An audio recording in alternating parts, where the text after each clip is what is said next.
Seguimos então com a leitura do livro Nas Fronteiras da Loucura, pelo médium Divaldo Franco e o espírito de Manuel Filomeno de Miranda. Capítulo 12. Despertamento em outra realidade. Do Centro de Comunicação, acompanhado pelos assessores e auxiliares investidos de mais alta responsabilidade, como fizera desde quando foi instalado o posto, Dr. Bezerra comovidamente orou, saudando a oportunidade nova e agradecendo ao Senhor da vida as dádivas concedidas pelo seu amor através do trabalho da caridade junto aos sofredores do mundo. Enquanto o sol lá fora brilhava em ouro, anunciando um dia em temperatura elevada, no posto de socorro, na unção da prece, diamantina claridade envolvente irradiava-se do mensageiro incansável, restaurando-nos as forças, vitalizando-nos para os cometimentos por vindouros. Algumas horas depois, o nosso diretor foi procurado pela irmã Melinde, que retornava do antigo lar, onde a angústia se instalara. Como os amigos de Hermance não voltassem a encontrá-la, ela havia sido propositalmente desviada do grupo pelo pérfido sedutor. Após procurá-la por largo tempo, volveram-na à casa e cientificaram aos pais da jovem o ocorrido, tentando tranquilizá-los com a alegação de que a mesma não se encontrava a sós, no momento de distração, quando se separaram na multidão. O argumento, porém, ao inverso de acalmar os genitores, mais os inquietou, considerando que a filha era de hábitos educados, não se permitindo sequer leviandades próprias à sua idade. Naquele momento, esclareceu a avózinha, tentei interferir junto à mãe aflita, induzindo-a a comunicar-se com a polícia.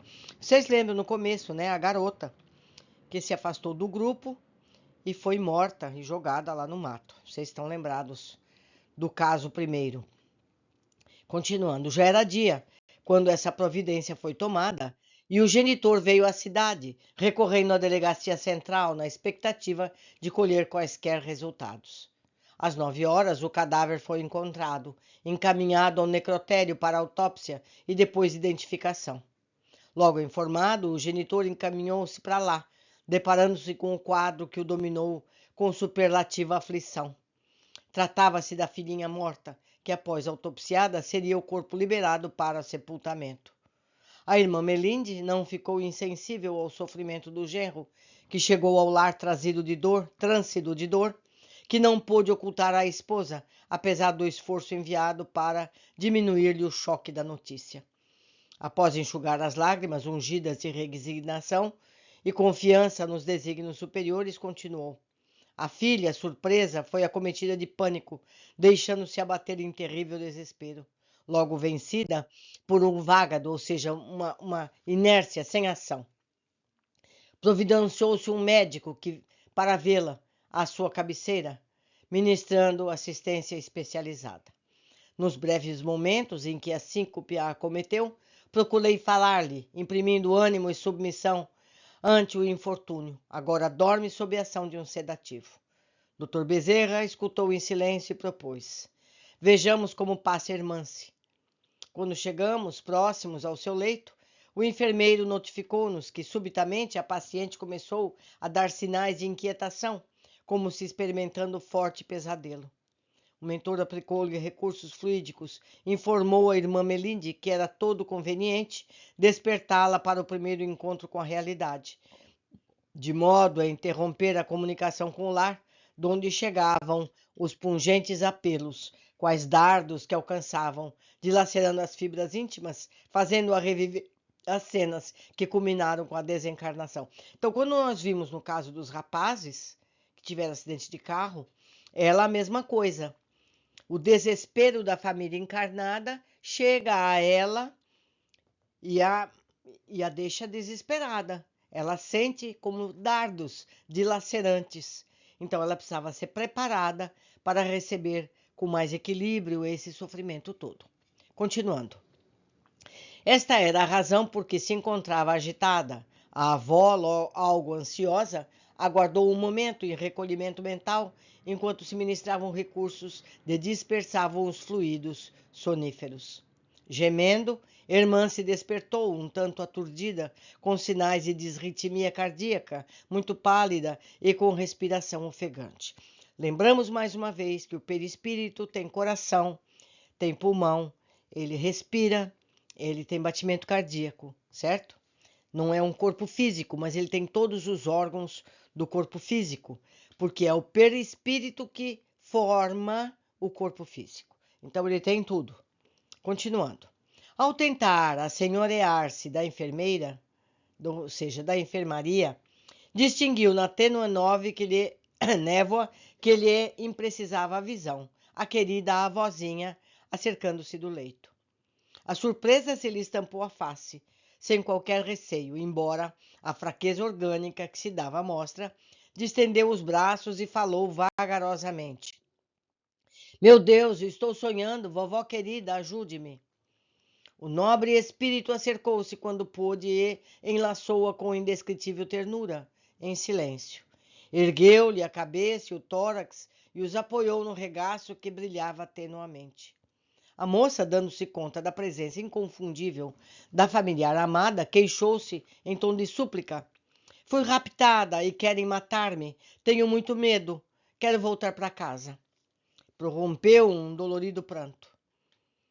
Sem se perturbar de forma alguma, a estrênua Milady pareceu aninhá-la e respondeu pausadamente a fim de facular-lhe um registro lúcido.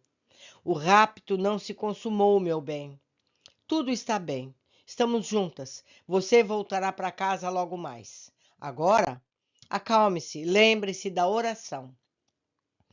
Denotando menos pavor sob indução magnética da palavra e da irradiação calmante que recebia, inquiriu. Estou sonhando com você, vovó? Que bom. De certo modo, redarguiu a senhora, você está se despertando de um sonho demorado no corpo, a fim de adentrar-se na realidade maior da vida. Assustando-se, a jovem retrucou. Digo sonho, porque você já morreu. Que palavra imprópria é morte, respondeu. Segura, a extremada benfeitora, dando oportuno toque de humor à expressão. Considerando que não existe o aniquilamento e sim o fechar-se de um ciclo restrito de vida, para abrir-se outro muito mais amplo. Eu sei, confirmou ainda com dispneia, mas sucede que você já não pertence ao número dos que se encontram na Terra. Por largos séculos, esclareceu didática, pertenceremos à Terra, nosso país de origem, nossa bólide especial de viagem para o porto da felicidade. O corpo é frágil, veste que se rompe, libertando o ser espiritual, que é indestrutível. Fazendo uma pausa própria para bem situar as palavras e atingir resultados, tornou o semblante muito tranquilo e dúlcido, informando. Você agora, filhinha, ficará comigo, respirando novo ar, longe da doença, do medo, da aflição que logo baterão em retirada. Você está viva, não esqueça, e lúcida, sob o carinhoso amparo de Deus. Não quero morrer, vovó, interrompeu-a. O espírito não tem receio. Não morrerá, minha querida, afirmou com entonação de voz propiciadora de segurança. Você está livre, viva, já venceu a morte. A moça pareceu desmaiar, mas balbuciou. Eu quero ir para casa, mamãe, papai.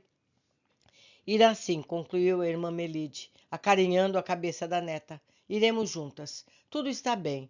Encontramo-nos mergulhadas no amor de Deus, que nunca nos desampara. Durma, esquecendo as aflições do mundo, para sonhar com as alegrias do céu. Descanse, meu amor. Colocou a cabeça de irmã-se sobre a almofada, levantou-se e contemplou-a. O sono era entrecortado de soluços. O benfeitor começou a aplicar energias sedativas que anestesiaram o espírito, precatando-o dos sofrimentos e apelos vigorosos que agora e por algum tempo chegariam dos pais, duramente vergastados pela infortuna moral. Posteriormente, fomos à residência da família de Hermance, seguindo a capela onde seus despojos carnais eram velados, e o mentor, auxiliando os pais atoleimados, infundiu-lhes ânimo, rebustecendo-os com forças que lhes propiciassem alento para os testemunhos purificadores. Graças à vigilância da irmã Melide e de mais alguns cooperadores do nosso grupo, que passaram a assistir o corpo vencido desde a hora em que se consumou o crime. Este não foi vampirizado nas suas últimas energias por espíritos inditosos, e porque tudo estivesse sob devido e salutar controle, retornamos à sede, o amigo e eu. Nesse meio tempo, por solicitação de Dona Ruth, estivemos acompanhando o processo de adaptação dos jovens acidentados. Em momento próprio, o atendente, Agenor, comunicou-nos a retirada do veículo do mangue e a condução dos corpos para o necrotério. O mentor permaneceu na enfermaria pelo período em que tinha curso a necrópsia, para a identificação da causa mortis e outros comportamentos legais. Observamos que os espíritos, mesmos distanciados dos corpos que se faziam examinados, retratavam as ocorrências que os afetavam, provocando sensações cruciantes. O motorista, por ser em curso em maior responsabilidade, manteve-se em sono agitado por todo o tempo. Devido às fortes vinculações com a matéria, experimentava as dores que lhe advinham da autópsia, que lhe o corpo era objeto. Embora contido por enfermeiros diligentes, sofreu cortes e serração, profundos golpes nos tecidos e costuras. Olhem bem o que nós estamos aprendendo aqui agora. Devido ao tipo de espírito que ele era, mesmo o perispírito está recolhido em planos espirituais protegidos, devido à ligação material que ele tinha, ele sentiu todos os processos da autópsia. Os seus cortes, serra, porque eles abrem o cérebro.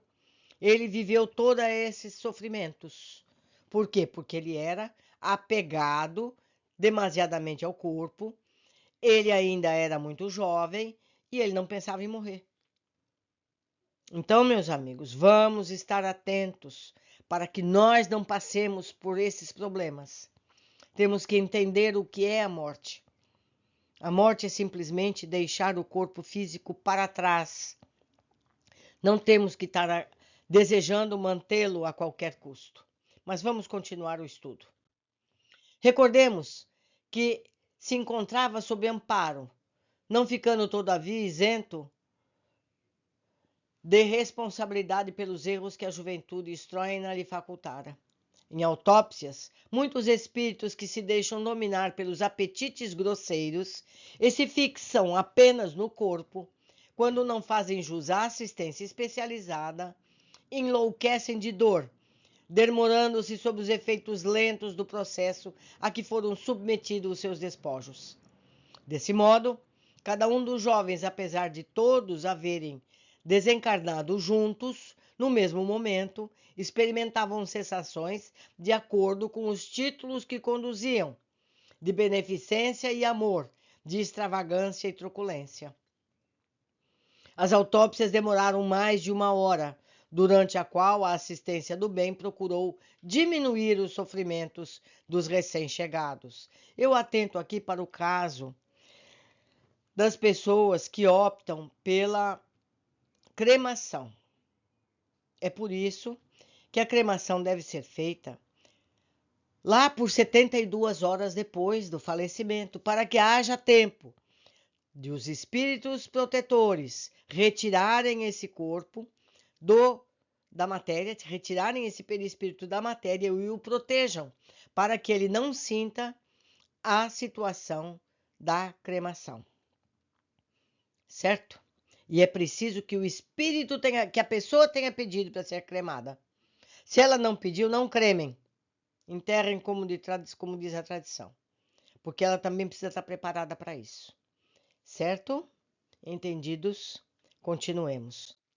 Fábio, por ser menos comprometido, recebeu mais alta dose de anestésico, vivendo o drama psiquicamente, algo liberado das dores carnais, dores físicas que os outros, em maior como menor escala, haviam sofrido. O Fábio era o menos culpado da situação. Então ele era menos comprometido. Então ele teve recursos extra. Passada essa fase, voltaram ao sono, embora em agitação. Correspondendo à hora do reconhecimento, e translado dos corpos pelos familiares para as providências da inumação cadavérica, acompanhamos o despertar de quase todos sobre os duros apelos dos pais e irmãos, partindo semi-ebetados para entender, semi-abestados, sem entender bem o que estava acontecendo, explicou-nos o diretor amável. As nossas providências de socorro não geram clima de privilégio, nem protecionismo injustificável. Cada um respira a psicosfera que gera no campo mental. Todos somos as aspirações que cultivamos, os labores que produzimos. O Senhor recomendou-nos dar a quem pede, abrir a quem bate, facultar a quem busca, dentro das possibilidades de merecimento dos que recorrem ao auxílio. Como não somos servidores da violência, o nosso é o albergue da paz, que aqueles que sintonizem com os métodos da esperança, da resignação com vistas ao trabalho renovador. Quando albergamos os nossos jovens na condição de humildes sirineus, objetivamos ampará-los da agressão perniciosa das entidades vulgares. Vocês lembram, né? Que eles iam ser capturados por espíritos negativos. Vampiros, praticamente, portadoras de sentimentos impermeáveis, a compaixão e a misericórdia. Mercê de Deus conseguimos o tentame. A cruz, porém, é intransferível a cada qual. Podemos ajudar a diminuir o peso, mas não transferi-la de ombros. Esperemos e observemos. Calou-se e ficamos atentos. A agitação era geral. Podíamos observar que rápidas flechadas de forte teor vibratório os alcançavam, fazendo-os estremecer, estortergar. O motorista subitamente apresentou o rosto de loucura. Ergueu-se trêmulo, respondendo algo com palavras desconexas e como que envolto pelo fio de densa energia que o alcançava. Pereceu sulgado, desaparecendo. Vocês estão vendo o que aconteceu aqui? Esse motorista ele tinha péssimas vibrações espirituais. Então ele estava ligado àqueles espíritos negativos. Então eu vou ler outra vez. O motorista subitamente apresentou o rosto de loucura. Ergueu-se trêmulo, respondendo algo com palavras desconexas. Ou seja, ele ouviu o chamado das trevas e, como envolto pelos fios de densa energia que o alcançava, pereceu sugado, desaparecendo. O perispírito dele foi atraído para as zonas negativas. Agora o Bezerra vai explicar. Foi atender, esclareceu Bezerra, aos que o chamavam sob chuvas de blasfêmias e acusações impróprias. A família soube pela polícia que ele havia ingerido alta dose de drogas, o que parecia responder pelo acidente, provocando a informação, mágoa e revolta dos pais, dele e dos outros. Em continuação, mais 2 se evadiram do local de amparo, obedecendo a impositivo evangélico. Mais 2 que estavam no grupo também foram sugados para outras regiões. Onde estiver o teu tesouro, aí estará o teu coração. Eles foram arrastados para as regiões onde eles vibravam, para onde eles tinham interesses emocionais. Fábio e outro amigo, porque não se encontrassem muito comprometidos com os vícios e viessem de alguma estrutura familiar mais digna, foram poupados da presença do cadáver e as cenas fortes que se desenrolaram antes e durante a inumação dos corpos. Não se furtariam, é certo, ao mecanismo de recuperação, apesar da ajuda da antiga mãezinha que o reembalava nos braços na condição de avó. Despertar-se cada dia com os recursos morais com que repousa à noite. Além do corpo, cada espírito acorda conforme o amanhecer que preparou para si mesmo. E nós, nossos amigos, onde nós temos o nosso coração? Que tipo de vivência temos? Nós somos atraídos aos vícios, às más condutas, porque o nosso perispírito, depois do nosso falecimento, depois do falecimento do nosso corpo, seremos atraídos para onde as nossas vibrações estiverem, certo? Por isso estudamos para aprender e transferir esse comportamento para o nosso dia a dia. Por hoje ficamos por aqui, aguardo todos vocês na sequência do nosso estudo. Abraços!